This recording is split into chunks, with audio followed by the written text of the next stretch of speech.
Hello everyone, कैसे हैं आप सभी लोग। आज हम सब लोग पढ़ने जा रहे हैं class 4th Hindi chapter Hudhud के प्रश्न उत्तर।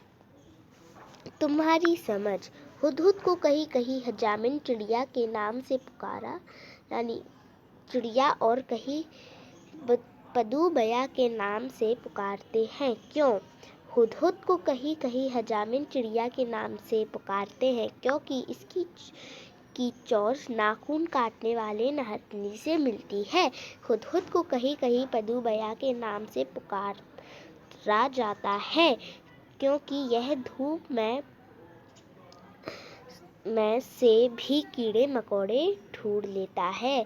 तो हजामिन चिड़िया क्यों कहा जाता है? क्योंकि इसकी चोंच जो है नाखून काटने वाले नहरनी से मिलती है। ठीक है। फिर पदूबया किस लिए कहा जाता है? क्योंकि ये धूप में कीड़े ढूंढने के कारण इसे पदूबया कहा जाता है। फिर है, हुदहुद की चोंच पतली, लंबी और तीखी होती है। इस बात को ध्यान में रखकर बताओ वह कैसा भोजन खाते होंगे। चोंच से वह क्या क्या ले सकते हैं? वह छोटे छोटे कीड़े मकोड़े खाते होंगे। चोंच से जमीन खोदकर भी कीड़े निकाल लेते होंगे। वह घास में छिपे हुए कीड़े मकोड़े भी ढूंढ लेते होंगे। लड़ाई के समय चोंच को हथियार की रूप में इस्तेमाल करते होंगे। अपने रहने के लिए घोंसा बनाने में इसकी सहायता लेते होंगे। फिर है मैंने जाना। ये आपको करना है। क्या करना है आपको? जो चिड़ियों नहीं, जो पक्षी हैं उनके जो इस्तेमाल में चीज़ आती हैं वो आपको इसमें फिल करना है। फिर है पहचानने कैसे। अगर तुम्हें हुदहुद को पहचानना है, किसी की मदद करनी है, तो तुम उसे कौन सी बातें बताओगे? 4-5 वाक्य लिखें। तो ये देखिए, हुदहुद को पहचानने का सबसे बढ़िया तरीका।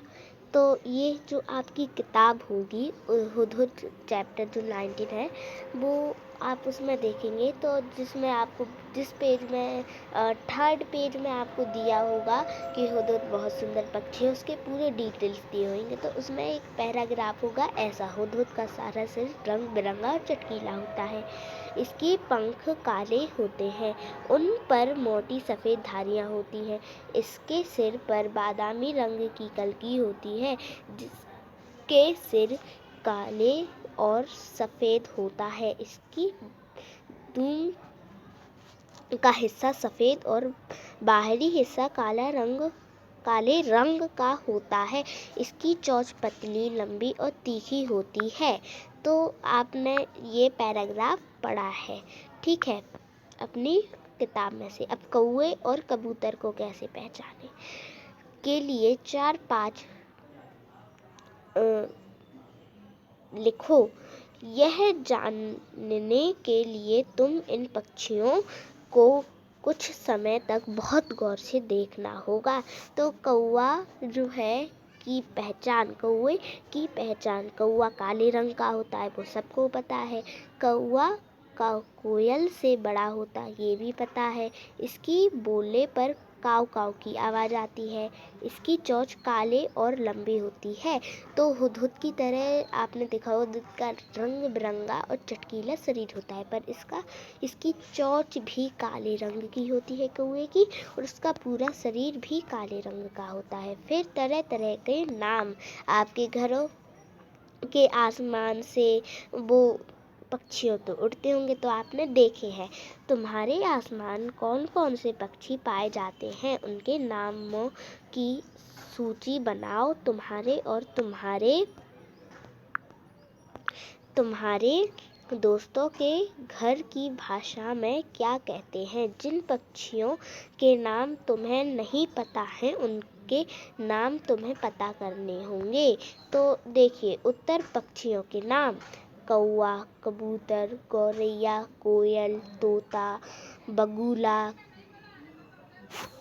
और आपने और देखे होंगे, तो आप और नाम लिख सकते हैं। फिर है बातचीत। तुमने हुदहुद से जुड़ी कहानी पढ़ी है, उस कहानी को बातचीत के रूप में लिखो। नीचे हमने इस बातचीत को तुम्हारे लिए शुरू कर दिया है।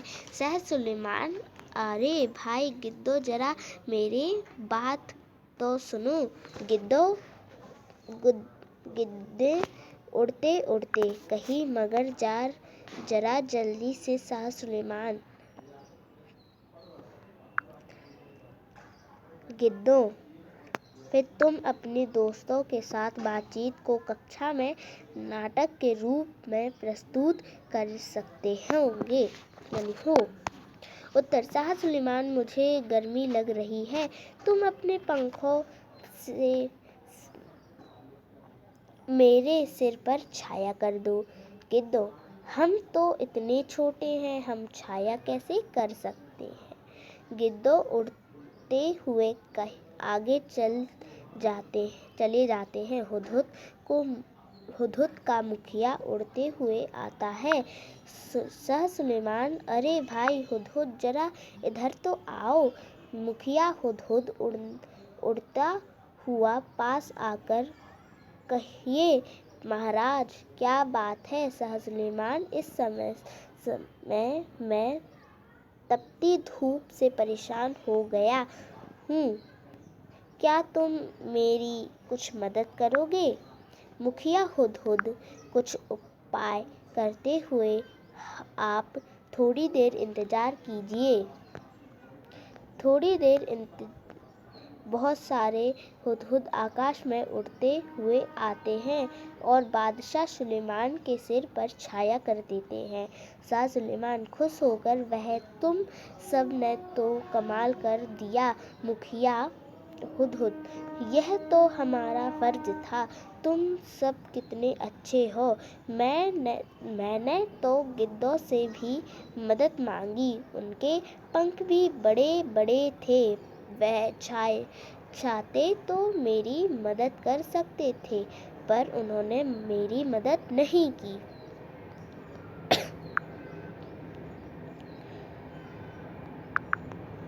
दूसरा हुदहुद, उन्हें ऐसा नहीं करना चाहिए था, किसी की मदद करने में तो हमें खुशी होनी चाहिए। शाह सुलेमान मुस्कुराते हुए, तुम गिद्धों से छोटे तो हो, पर उनसे अधिक चतुर हो। तुम सब ने मिलकर मेरी सहायता की है, मैं तुमसे बहुत प्रसन्न हूँ। बताओ तुम्हारी क्या इच्छा है। मुखिया महाराज, मैं अपनी सभी साथियों से सलाह करने के बाद ही अपनी इच्छा बताऊंगा। शाह सुलेमान, ठीक है। मुखिया हुदहुद अपने साथ कुछ बातें करता हुआ है। सलाह हो गई, वरदान मांग लो। मुखिया महाराज, आज से हमारे सिर पर कलंक सोने की कलगी निकल आए। शाह सुलेमान हंसकर, मुखिया, इसका फल क्या होगा, यह तुमने सोच लिया है।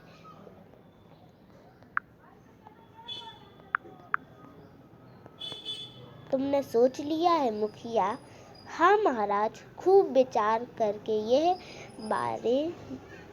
वरदान मांगा है। शाह सुलेमान, ठीक है, ऐसा सही हो। सभी हुदहुद के सिर पर सोने की कलगी निकल आती है। सभी खुश होकर चले जाते हैं। कुछ दिन बाद महाराज के दरबार में हुदहुदों का मुखिया पहुंचते हुए मुखिया घबराया हुआ, महाराज हमारी रक्षा कीजिए। शाह सुलेमान, क्यों, क्या हुआ।